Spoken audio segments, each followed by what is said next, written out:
और शुरुआत करेंगे राजधानी भोपाल से, जहां उपचुनाव में मिली हार पर कांग्रेस की समीक्षा बैठक शुरू हो गई है। पीसीसी अध्यक्ष कमलनाथ पार्टी नेताओं की बैठक ले रहे हैं। उपचुनाव वाली सीटों के प्रभारी और सह प्रभारी बैठक में शामिल हैं। उपचुनाव में हार की वजहों पर मंथन किया जा रहा है। संगठन के गठन और सदस्यता अभियान पर भी चर्चा हो सकती है। तो समीक्षा बैठक कांग्रेस की जारी है, शुरू हो गई है ये बैठक। कमलनाथ इस बैठक को ले रहे हैं। इसमें तमाम पार्टी के नेता और कार्यकर्ता शामिल हुए हैं और किन कारणों के चलते हार हुई, उन वजहों को लेकर मंथन किया जाएगा।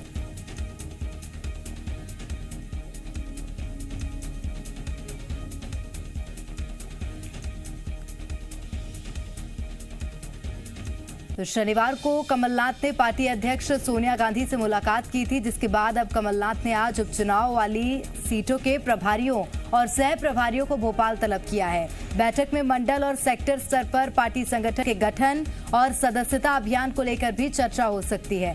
साथ ही खंडवा में पार्टी की कथित अंतर्कलह पर भी चर्चा की जा सकती है। तो फिलहाल बैठक शुरू हो गई है। कमलनाथ की अध्यक्षता में ये बैठक हो रही है। तो ये भी माना जा सकता है कि हार के जिम्मेदार जो लोग हैं पार्टी में, उन पर गाज गिर सकती है।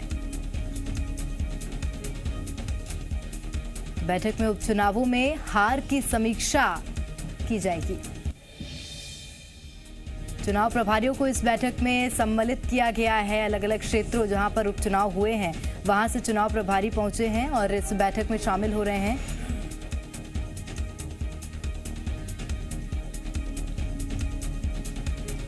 तो हार के वजहों पर मंथन किया जा रहा है इस बैठक में। संगठन के गठन और सदस्यता अभियान पर भी चर्चा हो सकती है और ये माना जा रहा है कि जो कोई भी हार के कारणों में जिम्मेदार रहा होगा, उस पर गाज गिर सकती है।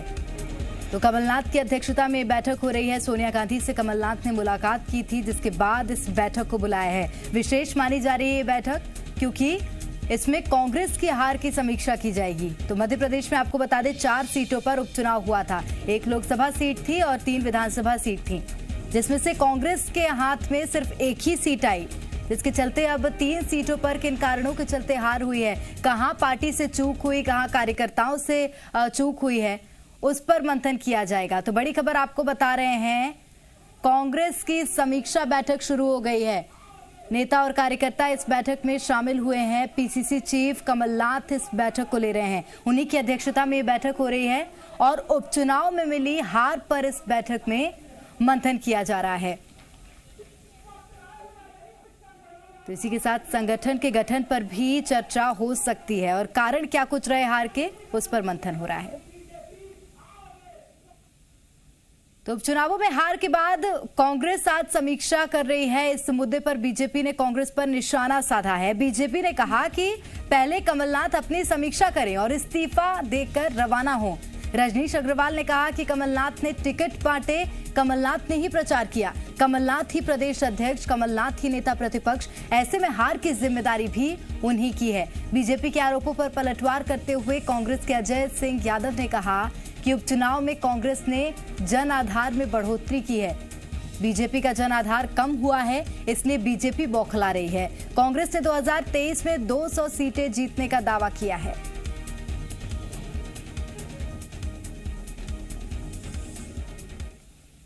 देखिए, कमलनाथ जी पीसीसी अध्यक्ष, नेता प्रतिपक्ष भी वही। कमलनाथ जी ने ही प्रचार किया, कमलनाथ जी ने ही टिकट बांटे, करता भी वही, धरता भी यही, लेता भी वही, देता भी वही। कमलनाथ जी तो मालिक हैं मध्य प्रदेश कांग्रेस के, तो खुद की समीक्षा करें। कभी कभी कमलनाथ जी आईना भी देखें, किसकी कौन समीक्षा करने वाला है। कमलनाथ जी ही है, अगर वो आत्मावलोकन करें तो त्यागपत्र दें और रवाना हो। प्रदेश कांग्रेस अध्यक्ष कमलनाथ जी ने एक समीक्षा बैठक बुलाई है। हारे हुए प्रत्याशियों और लोकसभा और विधानसभा क्षेत्र के प्रभारियों के साथ बैठकर समीक्षा की जाएगी। हार के कारणों को समझा जाएगा और किस तरह के प्रोपोगेंडा से भारतीय जनता पार्टी ने चुनाव जीते हैं वो भी समझा जाएगा, ताकि आगामी दिनों के लिए रणनीति बनाई जा सके। भारतीय जनता पार्टी की बौखलाहट जायज़ है, क्योंकि जनता का समर्थन खोती जा रही है। 2023 में कांग्रेस कमलनाथ जी के नेतृत्व में 200 सीटें जीतेगी। और चलिए रुक कर लेते हैं भोपाल की ओर। संवाददाता सुधीर हमारे साथ लाइव जुड़ गए हैं। सुधीर, क्या कुछ इस बैठक में चर्चा होगी, क्या मुख्य विषय होंगे यहाँ पर मंथन के, जानकारी दीजिए। जी देखिए, अभी जो बैठक चल रही है वो चुनाव के प्रभारियों की है। जो 4 सीटों पर उपचुनाव हुआ था, खंडवा लोकसभा सीट और 3 विधानसभा जो सीट थी, रेगांव, जोबट और पृथ्वीपुर, इसके जो प्रभारी थे और इसके जो उम्मीदवार थे उनको कमलनाथ ने अपने बंगले पर बुलाया है और वहाँ पर उनके साथ निवास पर बैठक हो रही है। और कहा यह जा रहा है कि इसमें हमारी कुछ जो लोगों से बात हुई उन्होंने बताया है कि यहाँ पर हार के जो कारण है उनके मंथन को लेकर चर्चा होने वाली है। जहाँ तक किसी पर गाज गिरने की जो बात है वैसे कोई संकेत अभी मिले नहीं है, लेकिन लगातार जो बैठकों का दौर कांग्रेस में चल रहा है, इसे लेकर पता चलता है या अंदाज़ा लगा सकते हैं आप कि किसी न किसी तरीके से ये मिशन 2023 की कांग्रेस की तैयारी है। और कांग्रेस जिस तरीके से लगातार अगले 2 दिन में जो बैठकें करने वाली हैं उनको लेकर जो बातें सामने आ रही है, कहा जा रहा है जैसे कि कुछ लोगों का ये भी कहना है इसमें कि पार्टी का जो प्रदेश का नेतृत्व है उसको लेकर भी कुछ बदलाव देखने को मिल सकता है, उसको लेकर भी कुछ नई चीज़ें सामने आ सकती हैं। कल जो बैठक होने वाली है, कल भी एक बैठक बुलाई गई है। 52 जिला जो प्रभारी है कांग्रेस के, 52 जिलों के जो प्रभारी है उनसे कमलनाथ जी ने फीडबैक लेने के लिए बुलाया गया उनको, और उसमें हार के जो कारण है उन पर भी मंथन होगा।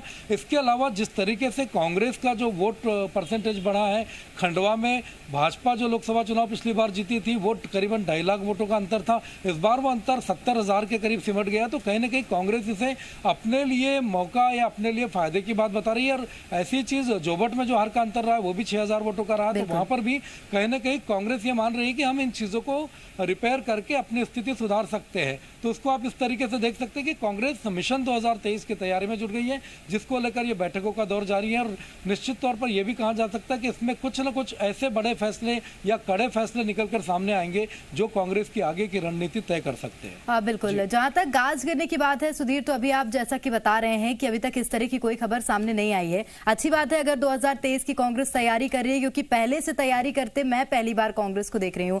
सुधीर, एक और जानकारी आपसे ये चाहेंगे, आपने जिस तरह से बताया है कि प्रदेश में कार्यकारिणी में थोड़ा सा अंतर आ सकता है और थोड़े बदलाव हो सकते हैं, क्या उन बदलावों पर भी समीक्षा और चर्चा इसी बैठक में होगी? देखिए, इस बैठक में तो चर्चा या समीक्षा नहीं होगी, चूंकि कार्यकारिणी की बैठक होनी चाहिए थी, उसी के जगह पर जिला पदाधिकारियों की बैठक हो रही है। कार्यकारिणी की बैठक नहीं है ये, जिला पदाधिकारियों की जो बैठक कल होगी उसमें जो फीडबैक मिलेगा, फीडबैक के आधार पर फिर कांग्रेस अगली जो रणनीति होगी उसकी दशा और दिशा तय करेगी। उसी के बाद ये तय होगा या कल जो बैठक हो जाती है उनमें किस तरह का फीडबैक कांग्रेस को मिलता है। उसके बाद जो कांग्रेस के पदाधिकारी है, जो वरिष्ठ नेता है, जो अलग अलग जिलों से जो लोग आएंगे वो क्या बताते हैं, फीडबैक क्या देते हैं, ऐसी तैयारियां मैदानी स्तर पर क्या स्थिति है, वो सब जानने के बाद कांग्रेस आगे फैसला ले सकती है। बिल्कुल, तो ये माना जा सकता है कल भी एक महत्वपूर्ण बैठक हो रही है। बहुत शुक्रिया सुधीर तमाम जानकारी के लिए।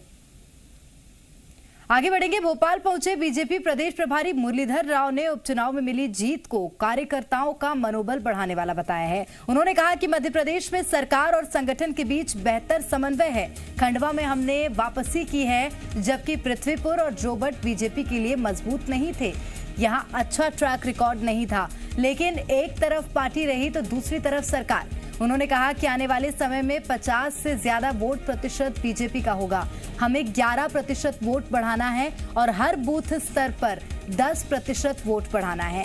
इस तरह का रोड मैप बनाया जाएगा और मध्य प्रदेश को रोल मॉडल स्टेट बनाएंगे।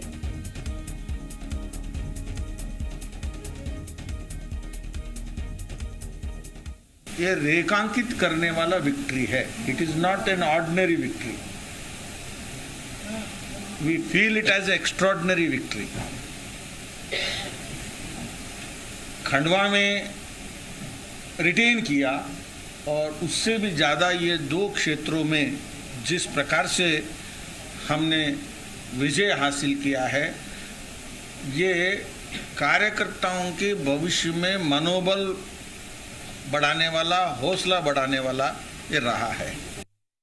हम उस रणनीति पर कदम रखे हुए हैं और रख रहे हैं, वो है एडिंग 11% वोट टू बीजेपी। हम अब आने वाले दिनों में 50-51% पर हमारा वोट शेयर रहना है। हमारा जो आगे के पार्टी के लिए, प्रदेश की इकाई के नेतृत्व के लिए हमने चुनौती ये स्वीकार किया है और उस ओर कदम बढ़ा रहे हैं। हमने उस समय की हमारी जो स्थिति है, हम सरकार ना बनाने के पीछे उस समय हम जितनी सीट जीतना है नहीं जीत पाए, इसके पीछे सब आकलन करने के बाद we have found what is the area where we need to focus.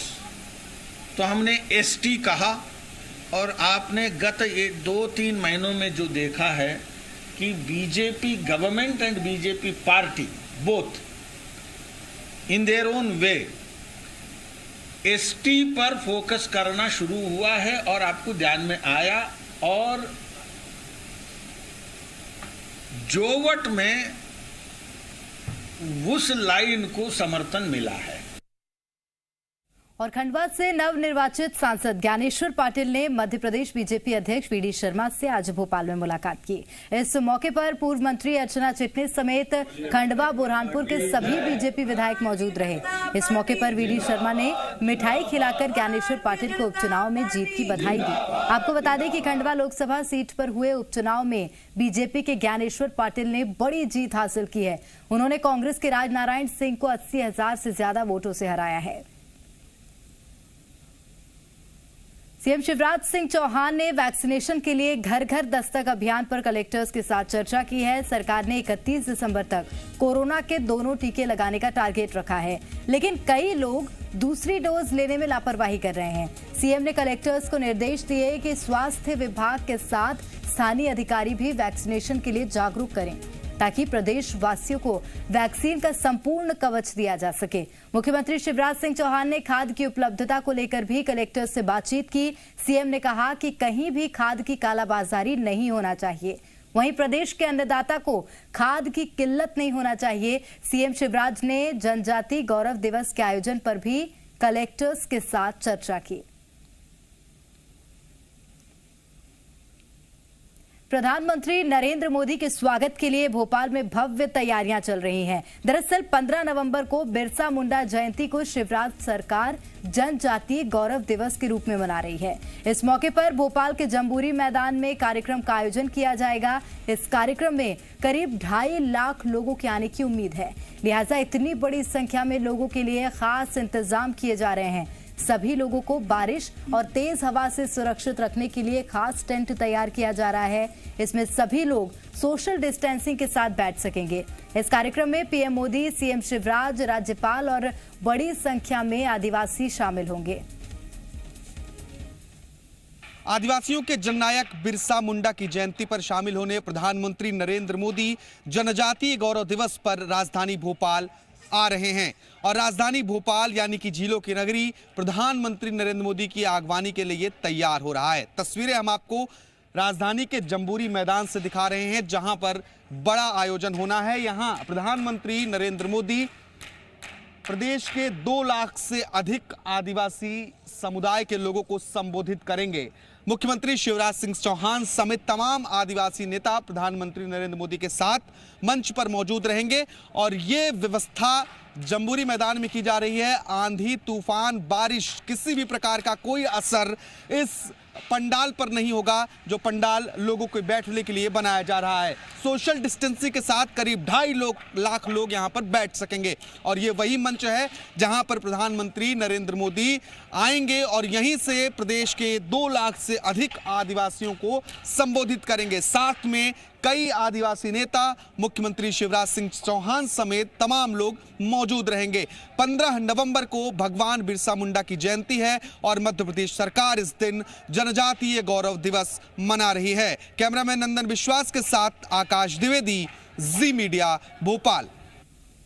और वहीं प्रधानमंत्री नरेंद्र मोदी के भोपाल दौरे पर पूर्व मुख्यमंत्री कमलनाथ ने निशाना साधा है। उन्होंने कहा कि बीजेपी आदिवासियों के नाम पर अपनी पब्लिसिटी कर रही है, ये सब इवेंट मैनेजमेंट है। प्रशासनिक शो है, आदिवासियों के नाम पर आदिवासियों की पब्लिसिटी करनी और साधारण लोग। मोदी जी भी आ रहे हैं, तो ये तो मोदी जी ने तो सब जगह इवेंट मैनेजमेंट होता है। केदारनाथ गए, इवेंट मैनेजमेंट था, तो इसमें क्या रखा है?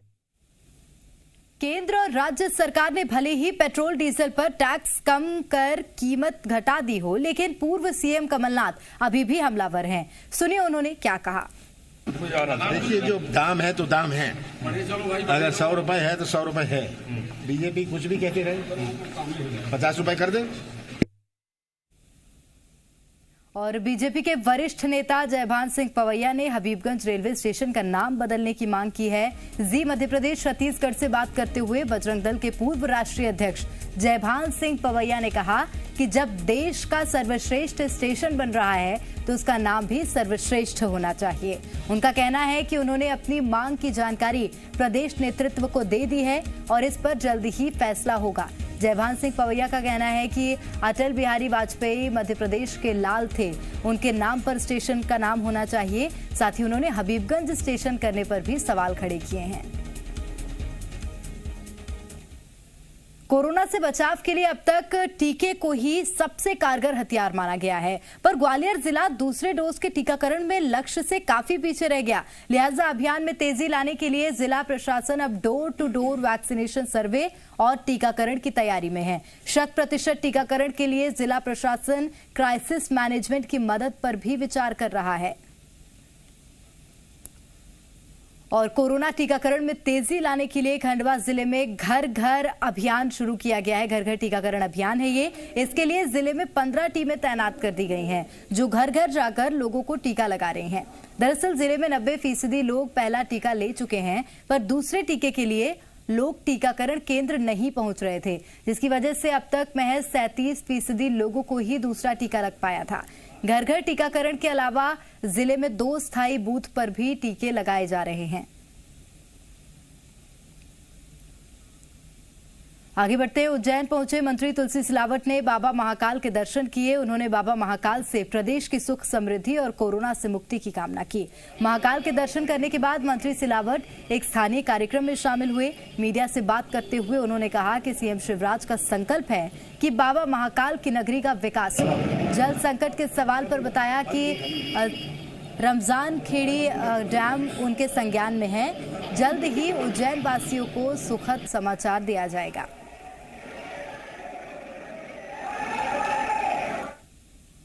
और ग्वालियर में केंद्रीय मंत्री ज्योतिरादित्य सिंधिया के स्वागत में सुप्रीम कोर्ट और एनजीटी की गाइडलाइन का उल्लंघन किया गया है। प्रतिबंध के बावजूद कार्यकर्ताओं ने जमकर आतिशबाजी की और इस दौरान प्रशासन भी मूक दर्शक बना रहा। दरअसल ग्वालियर का एयर क्वालिटी इंडेक्स दीपावली पर 300 के पार हो गया है। दिवाली बीतने के बाद भी अभी भी एयर क्वालिटी इंडेक्स 200 के ऊपर बना हुआ है। बावजूद इसके प्रशासन की मौजूदगी में प्रतिबंधित पटाखे फोड़े गए। और श्योपुर में विजयपुर इलाके में बाबा भीमराव अंबेडकर की मूर्ति को उखाड़ने का मामला सामने आया है। घटना गढ़ी गांव की है। बताया जा रहा है कि असामाजिक तत्वों ने भीमराव अंबेडकर की मूर्ति को उखाड़ दिया, जिसके बाद इलाके में तनाव है। मामले की जानकारी मिलने के बाद एसडीएम और एसडीओपी भारी पुलिस बल के साथ गढ़ी गांव पहुंचे, जिसके बाद बाबा भीमराव अंबेडकर की मूर्ति को दोबारा स्थापित किया गया। वहीं हालात की गंभीरता को देखते हुए मौके पर पुलिस बल की तैनाती की गई है। पुलिस ने अज्ञात लोगों के खिलाफ मामला दर्ज कर लिया है और आरोपियों की तलाश की जा रही है। और बड़ी खबर ग्वालियर से मिल रही है, जहां 10,000 रुपए के इनामी बदमाश समेत 2 लोगों की हत्या का मामला सामने आया है। जानकारी के मुताबिक इनामी बदमाश गड़रिया में एक कार्यक्रम में शामिल होने गया था, तभी 2 पक्षों में विवाद हो गया। बदमाश की तरफ से फायरिंग की गई, जिसके बाद ग्रामीणों ने उसे घेर कर हमला कर दिया। घटना में 10,000 के इनामी बदमाश लाखन गडरिया समेत 2 लोगों की मौत हो गई। हमले में मृत दूसरा युवक लाखन का साथी बताया जा रहा है। सूचना पर पहुंची पुलिस ने मामले की जांच पड़ताल शुरू कर दी है। साथ ही फॉरेंसिक टीम की भी मदद ली जा रही है।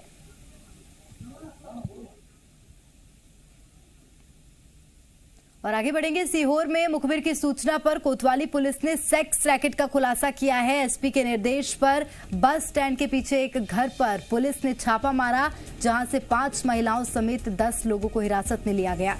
मौके से करीब 29,000 कैश, 2 कार, 10 मोबाइल और आपत्तिजनक सामान भी जब्त किया गया है। पकड़े गए आरोपियों में कुछ भोपाल के बैरागढ़ के रहने वाले हैं। सतना जिला अस्पताल में नर्स के साथ मारपीट के बाद सभी नर्सों ने अब मोर्चा खोल दिया है और मारपीट के बाद जिला अस्पताल अधीक्षक को ज्ञापन सौंपकर नर्सों ने कानूनी कार्रवाई की मांग की है।